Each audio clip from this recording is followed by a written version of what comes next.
Hello and welcome to Movie Buff's Quick Bump, a mini show where I hold court in the street and break down the best action movies of all time. I'm your host, Shani B. You can find me on all the socials at It's Me, Shani B. And today I am reviewing the 1990 film Goodfellas. They were Goodfellas who lived for the action.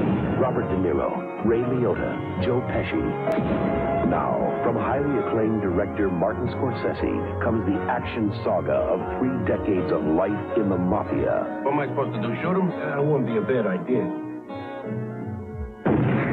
Goodfellas, rated R. Now playing at a theater near you. Check newspapers for listings.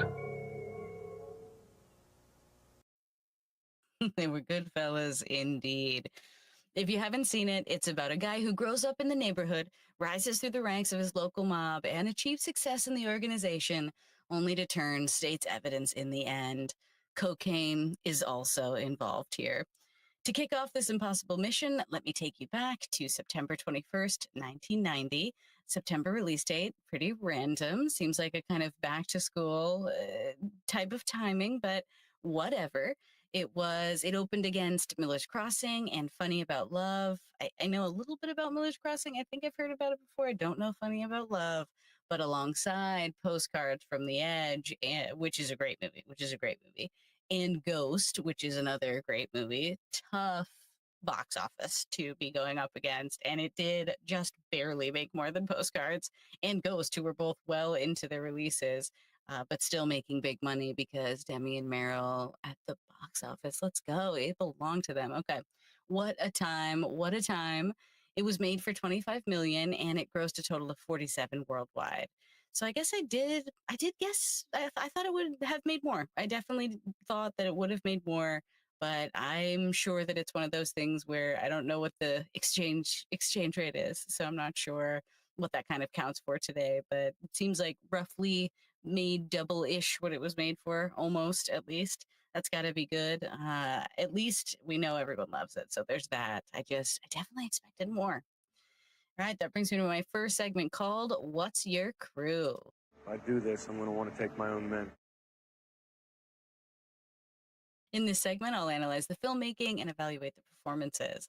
This movie was based on a book and adapted and directed by Martin Scorsese. It stars Robert De Niro, Joe Pesci, Paul Sorvino, Lorraine Bracco, and Ray Liotta. I think the filmmaking is obviously fantastic. It's Martin Scorsese. He's in charge, so it's going to be, and it's going to be so good because he's telling the kind of stories he's so good at telling. Very creative, cool filmmaking, stuff you don't forget. He knows exactly how to portray these types of people. He knows their world. He knows how to make it kind of authentic and make it feel desirable so that the cautionary tale element of it can really hit home when we get there. The color is so gritty and grimy in a kind of palette that really matches, the way the world these people operate in, and really nails the time period, in my opinion. Every piece of the filmmaking throughout is top quality. It's amazing writing, amazing costumes, production design, music. The soundtrack to this is iconic. The mix is so good. The editing and the direction and the acting, soup to nuts. This is a pristine movie. Absolutely. When it comes to the actors, we've got, of course, Ray Liotta in the lead role, and I think this is probably his most iconic role. I definitely most associate him with this, and I guess Heartbreakers, but that's just like another favorite of mine. I don't think like the larger audience is really like, oh, Ray Liotta, the guy from Heartbreakers. They're for sure Ray Liotta, the guy from Goodfellas. Yes, let's go. He is so perfect in this role. He's such a skis, but exactly the kind of everyman wise guy that this movie is like trying to help you see could get wrapped up in this world, could get enticed by this world. We got De Niro. He is here being terrifying as always, just a smiling monster. He's so good at that with that like creepy kind of look in his eyes. Just will never ever be able to get out of my head his Cape Fear performance. But he's not full sociopath all the time here, but he fucking means business in this one, and he's very good.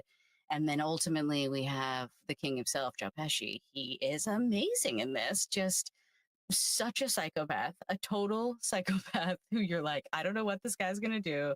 He's truly one of a kind. The characters he plays when he plays these wise guys are both, larger than life in so many ways, but also totally true and feel like real people. It's it's so interesting. I love the scene when he's at his mother's house. He hasn't been there in a while, and he's complimenting her painting. And he's like, "Oh, I love the dogs. They go in each way. They this way, then this way." And he's just like trying to be this person who takes an interest in what's going on with his mom because he loves his mom. But it's just a hilarious example of how he can kind of pretend anything and then turn around and totally shank the shit out of somebody who is like, "Oh, I'm just celebrating my release from prison." Like he is so good in this, so good in everything. All time, one of the best. I'll see Joe Pesci in anything. Home Alone, My Cousin Vinny, fucking give it to me. I want it. So, so good. We also got Sorvino here, being a classic boss type. Obviously, he's got the stare. We needed it, and he gives it to us. Lorraine Bracco is so good in this, even though I don't love the kind of woman that she's portraying, but it's a real kind of woman, and she is definitely playing it naturally. Scorsese writes a lot of these women in his stories. I guess he tells stories where these women kind of inhabit, but I just don't love. I don't love an emotionally volatile, desperate, kind of manipulative character for a woman to play if there's not a variation, if there's not a little bit more explanation, things like that. It just one of those things where like, ugh, but man, Lorraine Bracco's so good at playing this role, so it's all good for me. These types of women exist, just like these types of men exist, and the cautionary tale goes both ways, just like the voiceover does. I think that's an important part of this, like a distinction of her as a female character in a movie like this. She is not. It's not like she's a saint either, but they're both kind of trying to survive. They're both fighting for a dream or something. It's interesting. I like their coupling is interesting to me. That brings me to my next segment, 100% pure adrenaline. I expect the best, and I give the best. In this segment, I highlight the best stunts, best kills, and most memorable sequences. Obviously, the stunts in this movie are related to all things gangster and mob. So we've got squibs, we've got, stabbings, we've got punches and fighting and things like that. And it all looks pretty good, particularly, when they're stabbing people. That looks pretty gnarly, gruesome, up close, personal, and very real. Also, squibs look good, when Pesci pops off and shoots is it Barry? No, it's not Barry. It's the other guy from The Sopranos. Dang, I don't know his name. I always get him confused with Barry Pepper, who he is not. But that those squibs look good. The blood all looks good. Anywhere there needs to be blood, it looks good.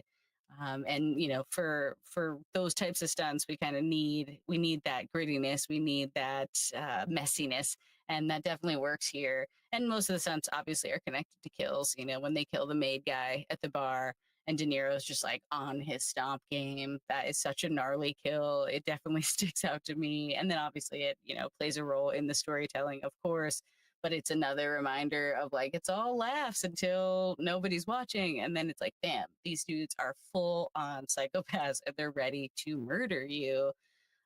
And then when later they've got to move the body and Henry's throwing up and they're laughing at him, just these guys are wild. They're wild guys, crazy guys, and no wonder Henry would get to a point where he'd be so afraid of what is going to happen, so afraid of getting in trouble, so afraid of getting killed. It makes sense, like if your friends were these types of guys, I can't imagine ever feeling safe. So yeah, the kills in this movie, they're really effective. They really make sure to hit home that like this is not a cool or safe lifestyle. And even though there are lots of lines in the writing sort of saying like, I belonged, that's how you were good. That's how that you had to get permission for things. All of that is like a false sense of security because ultimately murder was the rule, right? If you mess around, you get murdered. There are no, there's no repair plans that you can make with management if you do something wrong here. Killing is just the way it goes. I do think to the variation on the other end of the scale, when they kill the guy with the wigs, the like wig store guy, it's kind of out of nowhere, which is awesome. It's like he's totally getting whacked. and it's super clean because it's just like base of the spine, severing the spinal cord, which is wild. And it's just so funny how it's like, yep, they can be really messy, they can get really monstrous, or they can be really smooth again and make you think kind of like, oh, that's kind of sly. So it's the variation is an important thing to be portrayed here too. When it comes to sequences, I think the sequence that sticks out to me the most is that famous one at the Copacabana. It's so long. I always am looking forward to it. I'm always excited for it every time I rewatch this. And this time in particular, I really was like, damn, this is long. When he takes Lorraine through the special entrance, they're in the kitchen for such a long time. Like they're slowly moving through. The kitchen is alive. All this stuff is happening around, but the camera remains smooth. We only get like a second to catch our breath when they finally kind of meet the restaurant after finishing the maze of the kitchen. And then they move the table into the place so that they can be like right up front and see everything. And the shot continues until we get to the table. The shot even keeps going up onto the stage where the stand-up comedian is. And then the camera cuts, but his jokes continue, which I love. Just the detail of that is so cool. And it's like that, those kinds of pieces, those kinds of qualities. That's what I love about movies in general. And I love about Scorsese, right? He's thinking about things like that. And especially when it comes to trying to help you understand like what really might, entice someone into a lifestyle like this. It's such a powerful scene because it really shows you kind of how maybe Lorraine Bracco's character could easily be wooed. Especially because this is like what Henry has been wanting. He's wanted to feel so important. He's wanted to feel like he was someone special, and he gets to really show off that he is in this shot, in the way that people treat him in the shot. It's a pivotal one. And so it's, of course, the sequence that sticks out to me. But there are a lot of sequences, that are good here. There's the heist stuff and interrogation stuff, all that fun stuff is here. And, like when, I guess maybe the only other thing I can think of is like when they mess with the mailman at the top because he could deliver letters to Leota's parents, and they're like, mess with him, like, shake him down, stuff like that. Those sequences are fun because they're kind of like montagey, but they're also giving you information you need.